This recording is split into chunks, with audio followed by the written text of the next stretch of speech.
Thanks for logging on to myfoxhurricane.com. Still plenty of areas that we are watching in the tropics, but as you look at all the different percentages, again, you can tell we're heading towards the peak of the season and you're just not seeing anything looking all that promising, which that's good news. I mean, we're not unhappy about not having anything to track in the tropics of any real significance. Watching this one area over across the western Gulf of Mexico all week long. It's been back and forth on this area.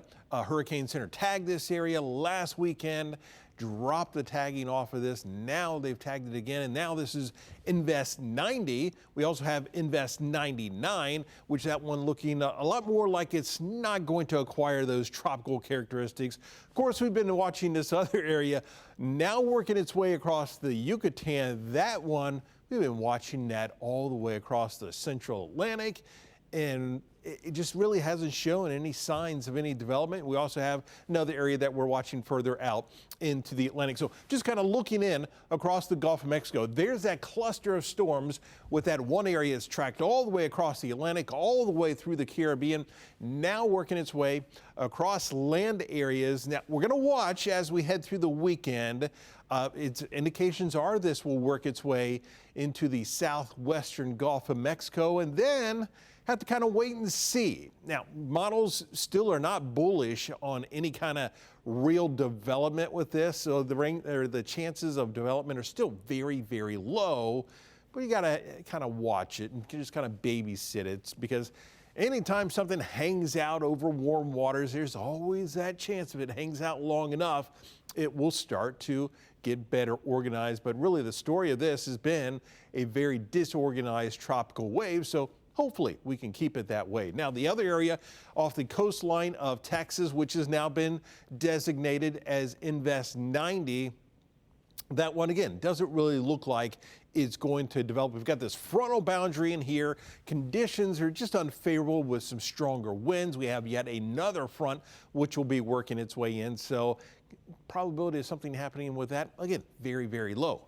You look further out into the Atlantic, we've got this just kind of elongated trough of low pressure, but that's all we've got to look out into the far east Atlantic, which is a good thing to be talking about. Really not much activity, but that has a very low chance of developing. If anything happens, it's going to take time. So that will be one of those areas that we just basically babysit as we head through the weekend and into next week. So here's the area which is off the Carolina coastline.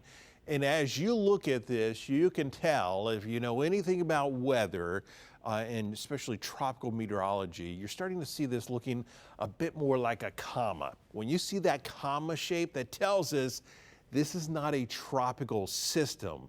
It's more of a non-tropical system. So this is really running out of time to really acquire any of those tropical or subtropical characteristics. So this likely will not become a named system, but it will be basically just kind of tracking up towards the north. Now it is producing some gale force winds, so there's definitely some strong winds with this, which will be working its way up into the Canadian Maritime. So they will have some issues with it.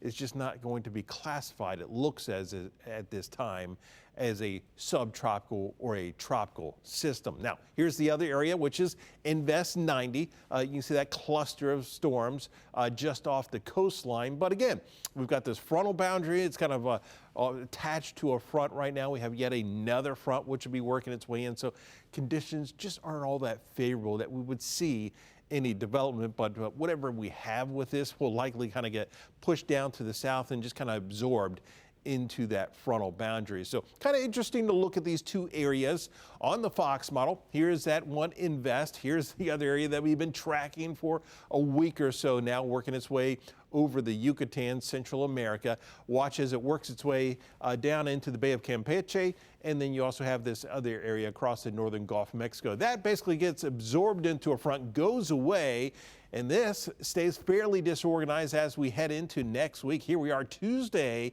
of next week, still watching this same area, still looks very disorganized, but it's still on the map, it looks like, or potentially on the map as we head into the first part of next week. So we will likely still be be talking about this as we head into next week. Of course, we'll keep you updated right here on myfoxhurricane.com.